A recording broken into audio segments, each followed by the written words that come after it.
welcome to Superintendent's Roundtable. I'm Deborah Vinsel. It's pretty obvious that we're not in the TCTV studio today. Our studio is under renovation. We're installing new high-definition production equipment. It's going to be great, and we hope someday you come to visit to see what we have there. We are grateful to the folks here at the Tumwater School District for inviting us to do this show in their boardroom. So first and foremost, I want to thank Mike Kirby and the staff here at the Tumwater District offices for their hospitality and helping us get this set up. This is our last Superintendent's Roundtable for this school year, but we'll see you in the fall, obviously, and we hope you tune in then. But to, get to the business at hand, I'd like to introduce our guests. We have with us Mike Kirby from the Tumwater School District, Dick Cvitanich from the Olympia School District, Raj Manhas from the North Thurston Public Schools, and Andy Wolf from the Yelm Community Schools. Usually it's the Yelm Community Schools I get tongue-tied on, but sorry about that, Raj. So gentlemen, thanks for taking time out of your busy schedule to be with us again today. It's hard to believe we're almost at the end of the school year. It seems like it just zipped by, and I know there's been lots of wonderful things happen in all your districts. There have been some interesting things happen legislatively and, of course, on the national level that we're going to talk about. But to start with, let's talk about the bond and levy elections that happened in February and, how that all turned out. I think we all know how it turned out, but we'll start with you, Mike, about, who do you want to thank for the support for that? Well, there's a lot of people to thank. We ran a bond that's going to cost our community $136 million. Altogether with state support, it'll be about $150 million. We passed the bond at 68.5%, which is pretty much unheard of for a bond. So I'm really appreciative of the entire community for their support. Tumwater residents really stepped up. We had a lot of support within the community with people that worked on the bond, and just really excited about the impact it'll have, because it really does address almost every building.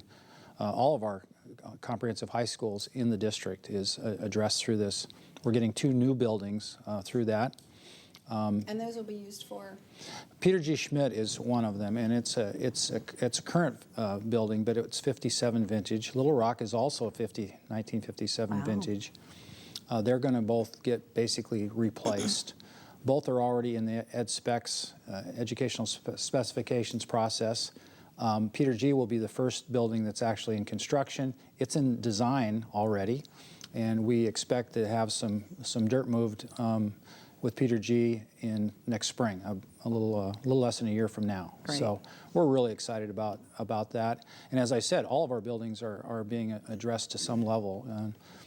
2 of our other elementaries have major modernizations. Tumwater High School has a number of facility impacts, Black Hills, and even our 2 elementaries that were basically had major remodels just 10 years ago are going to be impacted by that. We're already purchasing some technology technology that we've used for the Smarter Balance pilot assessment, which Chromebooks, and we found that those have worked pretty well in that process, and we're looking at how can we provide the technology next year to assess all of our kids, and more importantly than that, get them ready for those assessments so they're actually spending time with the technology ahead of time. So great. We are very excited. Congratulations on that. Dick, tell us about your successes. Well, we called it a technology and safety levy of $13.2 million was a bit less than our colleagues here, district, but I think I want to thank everyone in Thurston County. Raj and Mike and I did a lot of work together, and there was just this great feeling around Thurston County about our schools, and we found that by presenting together and talking about the challenges, that the communities were really supportive. Our initiative passed with almost 73% yes vote. We're really proud of that, and don't take that for granted. It's people working hard to make sure that our voters understand the issues, and in this case, technology and safety resonated well with our community. Specifically, I think our citizen committee, Bob Mara, was just a great leader. He's been there year after year, and I feel fortunate to have him leading the way. But we enjoyed great support from the Thurston County Chamber, the Business Roundtable, and I think people recognize that we have really terrific schools in our whole county, and that we want to remain competitive. In our case, technology and safety, Mike alluded to some of the technology pieces, but we really view that as an essential skill for our students, just like reading and math and writing was viewed by a previous generation. We want to make sure our students are where they need to be in terms of technology. And of course, the safety piece is important to all of us, and this levy allows us to build in more safety features into our school. Specifically, what types of things are you going to be doing on the safety side of things? Cameras are really important for preventive measures, both at the schools and on buses. Alarm systems that will more quickly alert office staff and city personnel, and our rapid responder system, which integrates with the fire department and the police department, so word can get out very quickly. Right, great. Raj? Well, for us, this is again a record performance in garnering the support from our community, and that really inspires all of us. As Dick have said and Mike covered some of the areas, the thing which we are really proud of in this region is working together. We have been, all of us, 4 of us, but in this particular case, 3 of us together. We must have been together in 15, 20 different gatherings and really talking about what we need. And this region has responded tremendously to that. And we asked for $175 million support and 68% yes votes. We will get approximately $50 million from the state. So that is like almost $250 million investment over the next 8 years in our community. So it's really good from economic standpoint. It's a good thing for our kids and the future of our community. So that part we are really proud of. And then, as I've said here before, we are one of the fastest growing districts in the state, actually. So we grew 8% in the last 7 years. Almost 1,500 students. And so not only taking care of all the wear and tear, but also building capacity for future. Right. So we'll be building one new middle school in Hawks Prairie area and updating 5 of them, major renovations for 5 schools, along with all the safety, security, technology, upgrades in the roofs and the mechanical systems, so everything. So we'll be working on all of those. But I also want to say that this is something which I don't know how to explain it, but here is how I feel. That collective community as a whole gave us a big embrace, a hug. Mm-hmm. These school systems are ours. These kids are ours. And I don't think you can put any dollar amount on that. And I will single out not only all of the people in our communities, but single out businesses especially. We got amazing support from our businesses in our community. Almost nobody who was against our bond. So I just want to say thank you to everyone in this community for doing such an amazing job for our kids. Right. Well, Andy, you didn't have anything on the ballot this time around. So what's the future look like for you guys out in Yelm relative to bonds or levies? Yeah, we're probably a year behind these folks. We've grown by 879 students, but we just finished our last bond. We passed in 2003 and built in 2006. Since then, we've grown by, like I said, almost 900 students. So we have a number of unhoused students already. We have 81 portables sitting outside our buildings currently at this point in time. As you know, when you build for your current capacity and not usually for future growth as far as state funding, which is difficult for districts that are continuing to grow. So we're in the study and survey phase right now. We're looking at what our options are.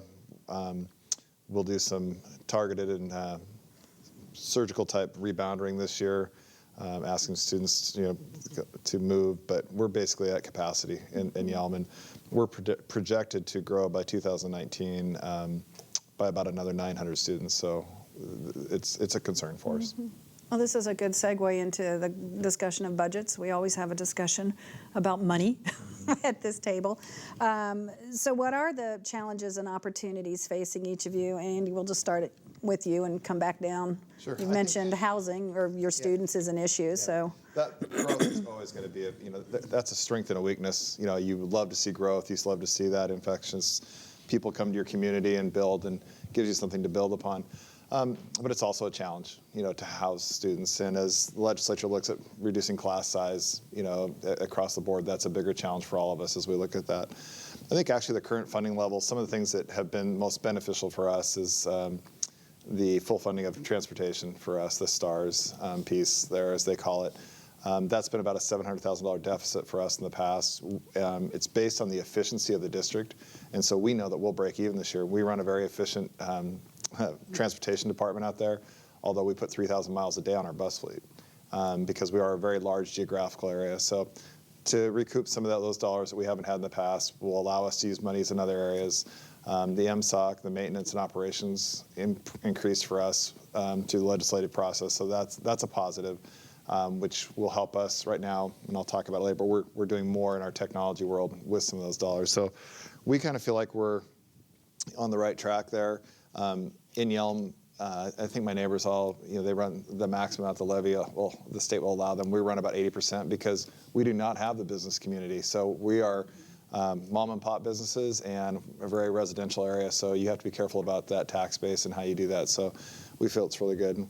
One of the other things that I appreciated that the legislature did as far as funding this year was the enhanced counselor funding at the secondary level. So for us, I think that's a need in all our schools. As that money comes down the piece, we're able to put another counselor at our high school, which I think is a great component as we look at not only trying to take care of the social needs of students, but the academic needs and the career pathways. And so very excited about that. So right now, I think that we feel like we're in really good footing in Yelm.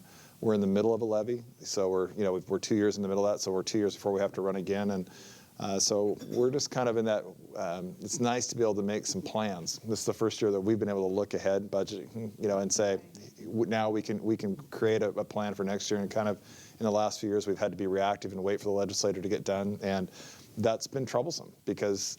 You want to be out in front of the curve for your students. You want to provide the best programs out there, and this is the first opportunity I think that we felt like that we can look at doing some of that. So, still not done. I mean, it's not great yet, but it's better. So, A budget Challenges. story for us, I think it's the same for all of us. This was the first year we didn't see further decline, and so for us, for last 3-4 years, is really managing our resources so tightly and efficiently and effectively.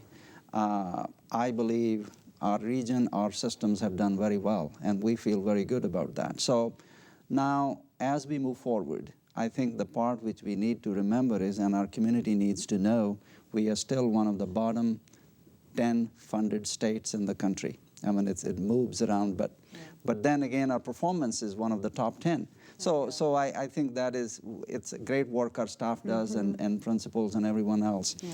But as far as my reflection on the budget is in the last 3-4 years, when we shared with the community that under difficult economic times, we managed our resources very well and actually increased our reserves so that we don't fall back into some difficult things we had to do way back, cutting staff. So we will not be laying off anybody, and actually we will be growing because of the student growth. And in reality, staying with that student-centered approach, but also doing some good things for what we need to do. Technology has been said. We have added quite a bit resource to the technology, and with the bond, we'll add more infrastructure work. And when it comes to counseling and strengthening our summer programs, we are doing all of those things. So we are in a good spot, but I also want to remind us and our community that we have a long way to go to fund our school systems at the right level. Dick, challenges or opportunities for you? Well, we're just about finished with our budget process. We're a little earlier this year, and like the others, we're able to look at some enhancements in our program offerings, and a couple areas that I would want to mention specifically. We're seeing more and more students, I don't think this is a surprise to people who keep up with the media, who are coming into our school with health issues. And for us, additional nurses are really important. There's a lot of childhood diabetes and various allergy-related issues, and so we're finding that we're needing to add some more nurses. We have a graduation rate right around 90%. Our board has been very clear with me that they want 100%. And so we look to add some graduation specialists who might work in a non-traditional way, maybe even during the summer, in the evenings, to make sure that we're targeting kids. We know who these kids are. We know who they are by some past performance, and trying to address that issue a little bit more fully. In terms of our process, Olympia is a process town. And we have a community survey. We had close to 1,000 this year, I think around 900. Last year, around 1,100 people respond. We use their input. We meet with parent leaders from each of the schools, and then we have public meetings that people can voice their input. And I think what we're seeing in our build back is probably the same way in a lot of districts, that there have been so many cuts trying to be away from the classroom, that there are infrastructure cuts that have occurred. And really what we're trying to do with our build back is be strategic about our interventions with kids, but also try to hit some of these areas that have been not neglected, but just haven't had the resources in the last 4 or 5 years. So it's sort of spread out in some ways. We're pleased with the process, and we think we're going to be done on June 9th is our hope. Good. Mike? Well, I'd like to begin by just reaffirming that we are not back to pre-recession funding levels yet. We're still not back there. And as Raj said, our district, the entire region, the entire state have done a phenomenal job in serving our kids under these circumstances. It is nice to actually have additional revenues so we can start, growing and looking at focused areas. One of the specific areas that was provided funding for was in science, and we were able to add a science teacher at each one of our high schools to address that. There were dollars designated for counseling, and we're going to make sure that we use at least part of those dollars specifically for counseling. When you get money that's designated by the state in a particular area, I think it's a good message to send that you're actually using it in that area. We have a really well-developed reading program in process in the Tumwater School District. Our math program needs to move to that same level, so we're providing some staffing for interventionists and for instructional facilitators in our elementary through middle school mathematics. It'll be a big focus for us as well. We're also looking at our graduation rate. We have been for a group for about 1.5 years, and we're at a point now where we think we have a good idea about how we want to approach supporting kids K-12, but in particular in the transition years between 6th and 10th grade, and making sure they stay on track for graduation. So we're focusing some resources in that area. Our graduation rate right now in the district is about 84%. On time.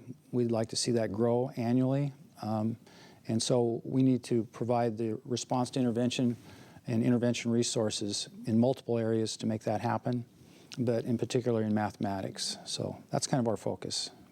So the Supreme Court has made it pretty clear that they're not happy with the progress the legislature has made on meeting the requirements of the McCleary decision. And I know you all have some opinions about that, and how that, how is that, the rollout of that, how is that affecting your districts? How have you seen, and we can just open for general discussion here, but, have you seen benefits to your districts? And you mentioned right now that funding still isn't where it was in 2008, so we're still climbing that hill, but have the efforts of the legislature made any impact on your districts? Anybody want to jump out? Shift they made this past year, tiny. We were in a deep hole. If you can really draw this, we were going like this, and now we are a little bit up, but we are not even to the level, as Mike said, pre-recession sort of levels. I believe this Supreme Court versus the legislature, I think it's our community. Communities all over the state need to really say what they said to our bonds and levies here, that these are our kids. This is our state. They belong at a much higher level. So rather than fighting this legal and other battles, can we really come together and fund it at the right level. So that is the issue so we don't decide that, but that's what we deal with on a daily basis.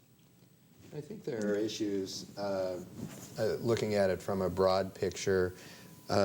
We're fortunate, I think, in our communities that we have people who will support our levies, whether 4-year levy or 2-year levy, to support our schools. And from a broad perspective across the state, I feel fortunate that happens, but that tax burden really falls on the local community. And I think it disadvantages rural districts across the state. It disadvantages school districts that have fewer available taxing resources. And I think I would really like to see the legislature come to grips with that issue, because as public education leaders, we're about our school districts, but we're about public education across our state and across our country. And I think our taxpayers and our local communities face a tax burden with local levies. And if my child happens to attend school in the Lake Washington School District, I have some definite advantages over a student who might attend school in the Prosser School District. And that's not right. And I think our legislators have a responsibility to address those types of issues, and that's just one of them. You know, for us to stay on track in terms of meeting the McCleary, in the next biennium alone, the legislature needs to come up with $2 billion in additional educational funding. So far, through this whole process, it's provided a little over $800 million. And so we're talking about a huge lift in terms of funding to get where we're going to be. All in told, it's over $3 billion that we're going to need by 2018 to meet the requirements. And that doesn't necessarily take into regard the fact that our teachers have not received a salary increase in 6 years, which the Supreme Court did attach to the funding requirements in their response a year ago. So there is a lot of work that needs to be done, and you know, additional revenues are going to have to be provided from somewhere, and that's a tough decision for the legislature. But the fact is that we're just getting started with what we need in terms of funding to get where we need to be. It'll be really interesting to see what transpires in the next 6-10 months. So, Anything? The fact that the Supreme Court keeps reissuing this message really says it all. I mean, we can talk about what's happened and what hasn't happened, but the fact that they have to continue to remind the legislature to fully fund education is really the message that we need to hear. You know, we were just at a meeting the other day, and the public doesn't really resonate to this, but we do. I mean, it's funny that the legislature, and I'm going to go out on a limb here, these guys are much more polished, but I will speak from my heart. They can go out and they can fund Boeing, they can fund stadiums, but they really do not fund education, which is really our duty, and that is a travesty. And you know, that's you know, politically probably not the correct thing to say, but it's truthful. And so we need to reprioritize where we go with our monies, and we really do need to direct those at our students. We do need to take care of our kids. If we want to see this state continue to grow, we want to see our communities become rich and full, then that's what we have to do. And once we make that realization and get to that point, then I think we're going to be a lot better off. And I think the Supreme Court actually realizes that and is pushing us in a direction there. But I do think that going back to the budget conversation, it is our duty then to be great managers of those resources and be very targeted and skillful in how we do that. And I think that's the responsibility that we need to show. I think the legislature probably has some valid points. When money has been given, it's not been utilized correctly in the past. And I think that you have a whole new generation of education with the changes and reforms that have come in, that we are much more targeted, we are much more student directed. And so I think they need to give us the dollars so that we can do our work and go forward. So this is a segue into a discussion now about the loss of the No Child Left Behind waiver, because I'm sure it's going to have an impact on districts in terms of what you have to do.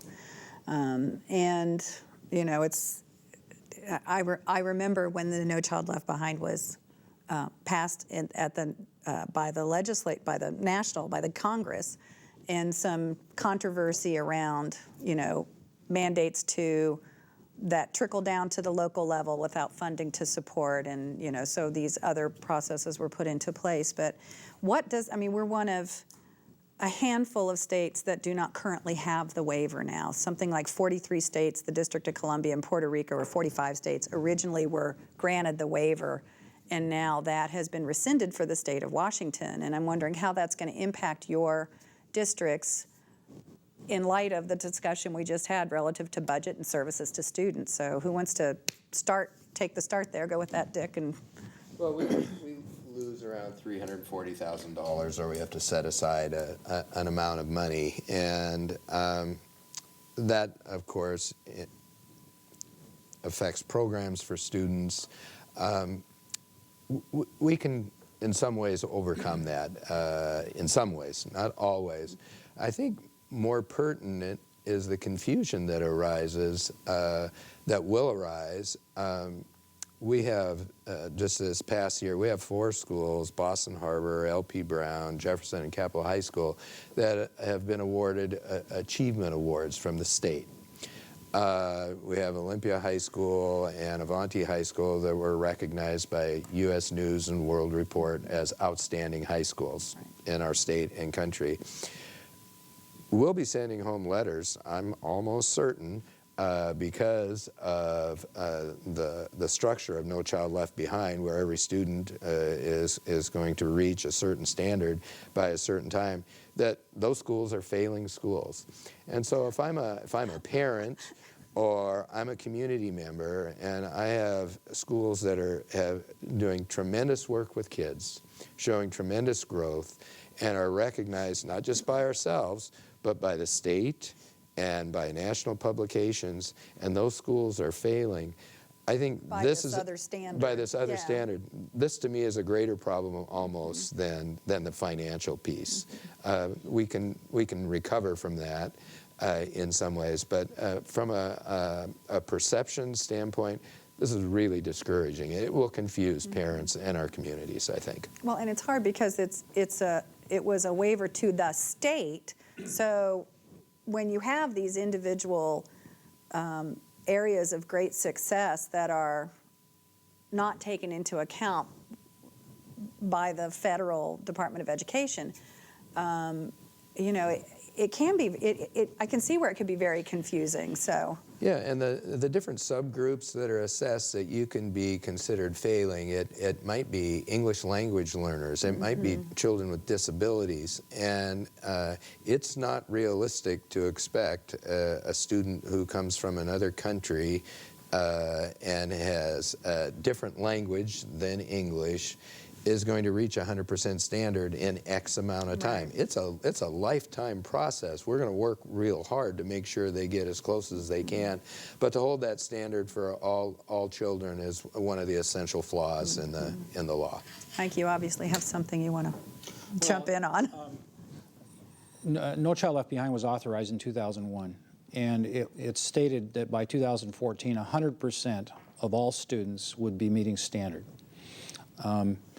Which is a nice target, and certainly our goal is to make sure that all of our students have every opportunity to reach standard. But obviously it will never be achieved. So the language is flawed in the beginning.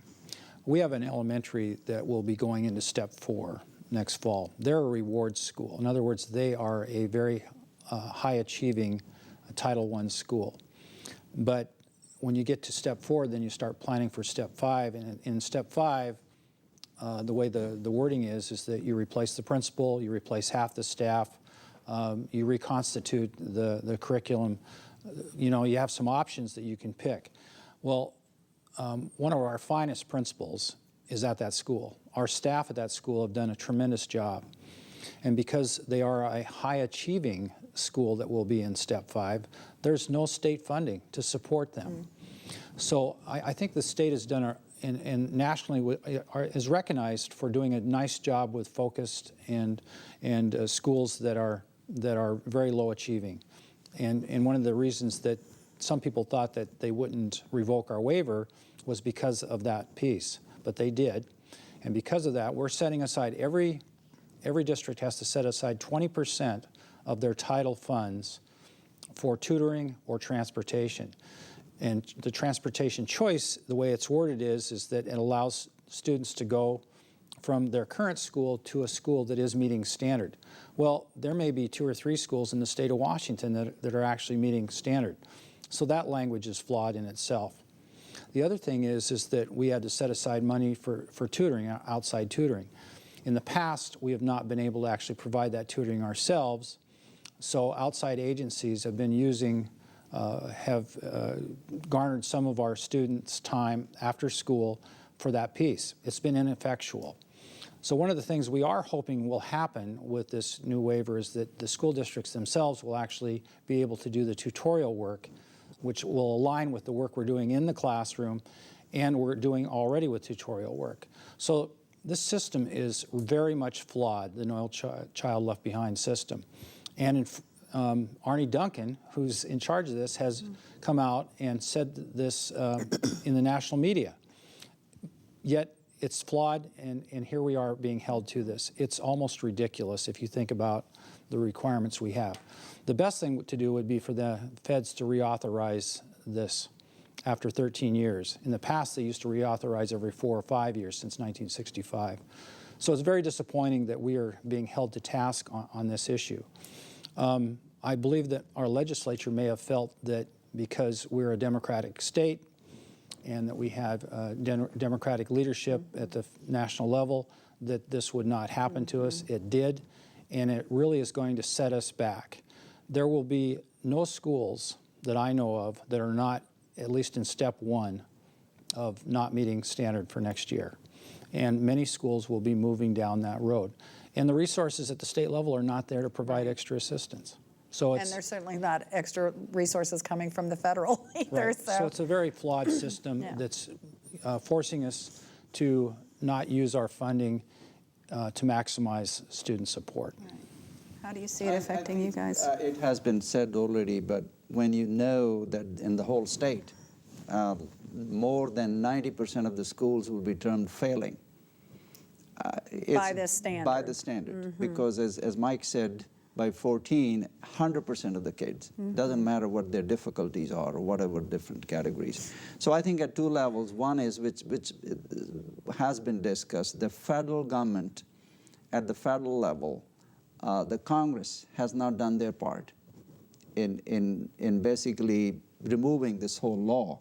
And then I believe that our state level, our elected officials didn't do their part. And I'm being very direct about that, because rather than creating this mess, number one, it's money. It's about half a million, a little more than $500,000 for us. But more importantly, creating this confusion. In our school system, as has been said, 4 schools were listed as really high-performing schools, but they will be on this list too. Right. Some of them, and all of them actually will be. So it's just a. I believe when the Common Cores are coming, high expectations are coming, they need to really look at this whole thing differently. So our challenge is going to be more on communication side to the community. Andy? You know, actually, I believe that I'll just echo their sentiment, but I will tell you the one thing that's being lost in this whole discussion is that Washington State, we're doing a great job with kids. Raj talked about that we're in the top 10%. Mike alluded to that too. And so where we have to go is we can pound the tables and shake our fists, or we can be solution-oriented and show that the practice that we have in Washington State has been good, and we have made great growth. And really, maybe we can get legislature at the federal and the state level to understand that this is a reasonable thing and how we're approaching this. We talk about schools that, you know, the reason you probably won't be in this new failing school thing is because you don't have enough population. That's going to that's what's going to embrace some students. So if you don't have enough students in your school, you're not even categorized under this piece. So those schools will be looking like that they are you know, a tremendous school. And it's really because they just don't have enough kids. Yeah, because they're small. Because it's, you know, their end is not big enough. So, and the subgroups within them. So, same frustration we have out in Yelm. We've made great achievement. You know, our scores continue to rise, and our high school and elementaries have all, I mean, I think every one of our elementaries over the last 4 years has won some kind of an achievement award. And again, we're going to be lined up in that situation also. So it is a little bit of a wait and see piece, because I don't even think really, at our state level, they know how to react to this yet. I mean, when we look for guidance about what this truly means for us, it was just a couple of weeks ago that we really still can't get guidance about what those steps look like, how you'll be identified, what the resources will be to help you. So there's a lot of confusion, even at the state and district level, and then we're going to pass it on to parents, which will be a critical, mistake. Well, one of the questions I had, because I was quite surprised when I saw the news article that the waiver had been rescinded. So I guess, did you guys have a sense that this was coming, or was it kind of a surprise to you too? No, I think it was a surprise, to be honest. I think Mike has already touched a little bit. But I would say I read this article, and I'll share the summary of that I think it was a nationally covered. There is a far left who basically says, we don't like Common Core standards. Right. And there is a far right who says we don't like the core. Right. I'm sorry, far left, which is right. the core part, right. which is high level of standards nationally, internationally. Yeah. Far right doesn't like blanket common, but the other far side left, doesn't right. like the core. Right. I believe in the middle, kids are the ones, and we are the ones who are dealing with this issue. So I think in the end, we as communities, we as school leaders, we need to step up and speak our mind, as has been said here, that we are doing very well. Graduation rates and performances, even poverty is going up in our school system, but performance is going up. So we are doing everything we can, but we need our legislators locally and nationally to do the right thing for kids, because now there are high expectations, and we need to deliver on that. And so simplify, but don't create more challenges in explaining to the community, because we go back for levies more than 20% for every school system. Yeah, well, from your lips to their ears, Yes. And to their hearts, the other thing. So, as I said, earlier, we're certainly here at the end of the school year and coming up on the end of this program, but I do want to give you each an opportunity to talk about great accomplishments. You've touched on a few things. In light of the discussion, it's kind of hard to take a discussion about No Child Left Behind and budget and challenges and then go, flip it over. But there have been some wonderful things happen in each of your districts. So Dick, I'm going to start with you on this one. So I talked a little bit about the achievement awards already, so I won't repeat myself. But across the district, from our math teams to our robotics teams, some of them have been state champions, moved on to national competition. We've had teachers inducted into Hall of Fames. But I'm just going to talk about two things here again. Last year you heard this again, and it talks about the kind of students we have and I think the kind of staff we have. Last week was the Life Skills Prom again at Olympia High School, and this is all done by hardworking teachers and high school volunteer students who help the kids get dresses and suits and ties, and they go out to dinner, and they have a prom at Olympia High School. And I'm really proud of that event. It involves all of the school districts in Thurston County, and I actually had such a good time last year. I took my wife with me this year to chaperone. We had a great time. And one other special event, last night we had a private graduation ceremony at one of our schools. Students' father was going to be deployed and was going to miss graduation.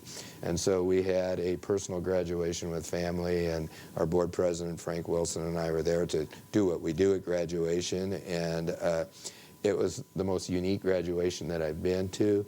And I guess my summary is that these kinds of things happen all the time in our schools. Teachers and fellow students looking out for each other, and I'm just proud to be a part of that as opposed to listing things. Yeah. Raj.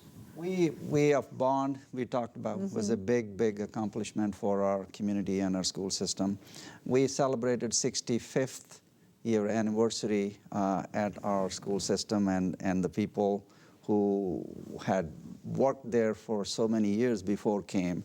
And one of the sad news I need to share is that Dr. Kowal, who worked in our school system more than 40 years, he was a superintendent just before I arrived. He passed away, yeah. and during that, community came together. Again, it's all of us as a system celebrate the accomplishments during his time and later. The part which I also am very proud of, that 4 of our schools were honored as Washington Achievement with awards. And one especially I want to share. I think the new way of looking at performance is growth is one of the big part of that. One of our high poverty, like close to 70% free and reduced lunch, had the highest growth in mathematics is Pleasant Glade. So that was honored. Well, congratulations. And that to me is, I think we are moving in the right direction and looking at performance of schools. So that was a big one. And I can go on, let's say Common Core, we have done a lot of good work in writing and mathematics and aligning our programs and delivery systems to smarter balanced assessments as they're coming next year. And technology is a major work we have done in getting ready for that. And the last one, which I always say, is this RTI is a response to intervention. Mm-hmm. We have created this system not only on the sport for kids and interventions, but also on the behavior side, on academic side and behavior side, which shown decrease in discipline issues. Our attendance has gone up. Graduation rates has been said. We are in that range, 83, 82 on time. And it has grown like 5% in the last 5 years or so. So it's really amazing work by our staff. I want to say thanks to our staff and the community. But lastly, one more thing. There is these awards, which our region is really, people are doing a great job. This was really inspiring to me at last board meeting. One of our teachers at North Thurston High School, Brian Stretch, he's an automotive technology teacher. His team won the the state award. And now out of them, 2 young women are going to the national. So not only Go that girls. it's girls getting involved in that CTE programs and excelling. I think this is just one example, but we have, all of us have different examples of, so we are so proud of their work. Great. So. Andy. No, I'm just going to start. The first thing I'm going to do is I'm just going to talk about our staff. You know, the teachers and instructional assistants and everybody. This has been a challenging year. With the rollout of Common Core and TPEP and all those things, there were plenty of distractions for teachers to get involved with this year outside the classroom. And I think the greatest accomplishment that our district and probably across this region has had is the focus of our teachers to stay on student achievement and growth and helping students to realize their full potential. So that probably to me, as I watch the strength and how they've weathered that storm and this is changing landscape, I think it's an incredible feat by them just to kind of keep their, the focus there. So I really appreciate that by what's happened there. I think that for us, one of the things that we did last year, we started a progress monitoring piece, which is basically making weekly assessments, and we did it in math. We did it with Fort Stevens Elementary, which was a high achieving school, as you know, this year was rewarded for that. We did that district-wide, and they really bought into that. And it does create a little bit more, you have to create assessments that are more timely, and then you react to that timely in a response to intervention and how you go back and teach. So that was a great thing.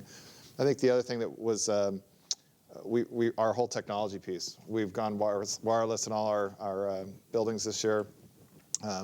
We're in the point right now, we also are using the Chromebooks in our district. Every building now, I think the high school has 250 new additional stations in the fall that they'll be able to use that for teaching stations and in anticipation of smarter balanced assessments. Every elementary is up 120, and we'll continue to grow that piece. And so that's been a good piece for us too.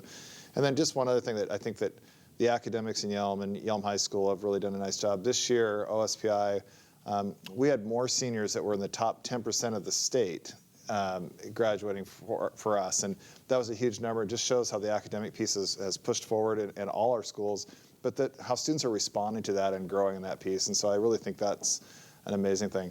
And again, on the award side, this has been we just have a bucket full of administrators, teachers, students this year. At the national level, Ed Berg will be going there he was the Washington State History Teacher of the Year, and he's in the top 5. Matt Mounts in our FFA program. 3 of our principals were recognized regionally for their work. Teachers all over the place. Students are we're flourishing. We're just really excited out there. Kind of feel like we're just continuing to grow, and we just add a little more water and give us a little more sunshine and watch out, because we're going to be doing a really great job. So really proud of what's happened in Yelm. And again, lots of challenges, but people just kind of pushed those aside, and they stepped up and stayed focused and kept really true to kids. And we have a saying out there that we're not afraid to inconvenience adults for the sake of kids. And I think that they did that this year. And so I'm very proud of them. Nice saying. Yeah. Mike. So are we combining our accomplishments with our positive character piece? You can do that. Okay. We can All right. certainly. All right. Well, I'd like to talk about our accomplishments in the Tumwater School District first. This year we received, 3 of our schools received Washington Achievement Awards, our 2 middle schools and 1 of our elementaries. We also had 2 schools of distinction again this year. We've actually had 26 building level awards in the last 3 years for student performance, which is directly attributable to our teachers and our principals, who are just doing a tremendous job, considering on top of just the instructional piece, the TPEP, the teacher principal evaluation piece that's adding on. We're all transitioning to Common Core, that has been stated, and you know, we're actually excited about that transition, because I think the state of Washington and Thurston County is going to perform really quite well in terms of comparatively to across the nation on the new smarter balance assessments. So unlike some people, I'm actually kind of looking forward to see how Washington State does and how the Tumwater School District in Thurston County does in that regard. East Olympia received a National School Change Award. There's only, I think, 3 of these provided nationally on an annual basis.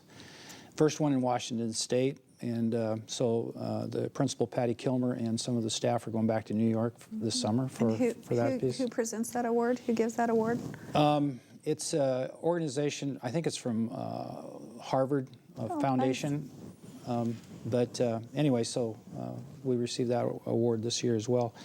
And then kind of transitioning to that positive character piece, every year since 2007, Tumwater has actually hosted the Day of Champions. And that's for a track and field event for our students with disabilities throughout Thurston County. All 8 school districts in Thurston County, plus Shelton, send students. We had about 600 students participate in this event just yesterday. As well, we have 100 peer students that from Black Hills High School, from Tumwater High School, and from other area high schools that participate and support those students in the event. 75 adults. It's just a tremendous positive event for those kids with disabilities. They get medals, and they're just the center of attention. And it's just a very, very positive event. 36 total schools participated in the event yesterday. So it's always exciting and that's a county-wide event. Very positive. Right. Anybody else want to add to the programs that are building positive characters in our students? We didn't touch on that. Go ahead. Yeah, you know, every building has their own. A part of it built out of the PBIS piece. You'll see some of that, but we have. It was kind of funny looking at the culture of each building. Bucket fillers, for example, we have one building where if you're caught showing good character or doing those things, you put your thing in, and they try to fill the bucket. So it's a visual cue in one of the elementaries. One of our middle schools has Captain Stormy, and the Stormy stands. Each one they're the storm, but he comes around in this super cape and outfit in the middle school. And you would think middle school kids would kind of go, but they love it when he shows up, and he gives character type things and kids that. We have a huge leadership program, and that really builds systemically through our CTE, our career and technical education. And if you look at Yelm, as we get kids to the high school and that leadership piece that they have, you know, Yelm is known nationally as one of the schools with great leadership programming, that CTE, the FBLA, the FFA, those things. We do very well in that world. So we feel like that character piece is really embedded in what we do in Yelm and very strong, and it's really a systemic from our kindergarten all the way up. So each school has their own culture, but it's great, and we feel very, very positive about what we're doing. So. Sure, jump in. Grub is just a fabulous program out of Olympia High School, and we also have one on the west side. Grub last year donated 8,000 pounds of fresh vegetables to the food bank and to the community, aside from being really, in some sense, a dropout prevention program. But we're just really proud of what those students do, and our district just received an award for an innovative program where meals at our high school that aren't sold, instead of throwing food away, we've partnered with the Thurston County Food Bank, and they come in and we're able to repackage, and they provide that for families across our county. And I think that's an example that we're really trying to show the community that we want to be involved and we want to support, especially during these difficult times. We have a growing number of families who simply don't have food. And we want to play a part in helping to solve that problem. Great. Deborah, I Raj? think first thing I want to say is, again, thanks to Mike and Tumwater School System, this Day of Champions. This is, again, our overall regional effort to honor our special need kids. So thank you, Mike, and because you folks do it every year, and that's great. It's inspiring to see these young people participating and being together as a region. But the other thing I just mentioned, those two young girls, it just inspires me, who are in automotive work and going to national. But lastly, I would say just briefly that Andy touched a little bit. We started 4 years ago this whole system-wide work on not only RTI, response to intervention on the academic side, but also positive behavior part. And this is done in every classroom, every school. So all of that sort of social, emotional support for kids, building resilience is part of that work. And we are seeing results in every area. The graduation rates, dropping the dropout rates, and the performance, and kids behaving well. And so I think this is, to me, is K-12 and education in general in the future. We have to pay a little more attention to what goes on socially, emotionally in kids. You know, that's why this bullying and other stuff can go down. And we are really working hard, and we'll do more on that. So that is inspiring for us as a system. Well, gentlemen, I want to thank you all for taking time again to be with us. And again, Mike, thank you to the Tumwater School District for providing us this lovely space to work in today while our space is under renovation. We'll be back in our studio in the fall. We'd like to thank all of you for joining us too. Remember, if you are the parent of a preschool child, please read with your child 20 minutes a day. It's one of the best things you can do to get them ready for their future education, and throw in some number games to get them interested in math at a young age. If you're the parent of a school-age child, get involved with your child's education. There are many ways for parents to volunteer in the schools. Go to your school's website or talk to the principal or teacher of your child to see how you can help. And to our graduates. Well, first of all, to the parents of our graduating class, congratulations, good job. We know it's not an easy job to be a parent, but we appreciate the hard work and support you've done to support your seniors. And to the seniors of our graduating classes this year, congratulations on your hard work and your success. May your future be filled with opportunity. From all of us here at the Superintendent's Roundtable, I'm Deb Vinsel. We'll see you again in the fall.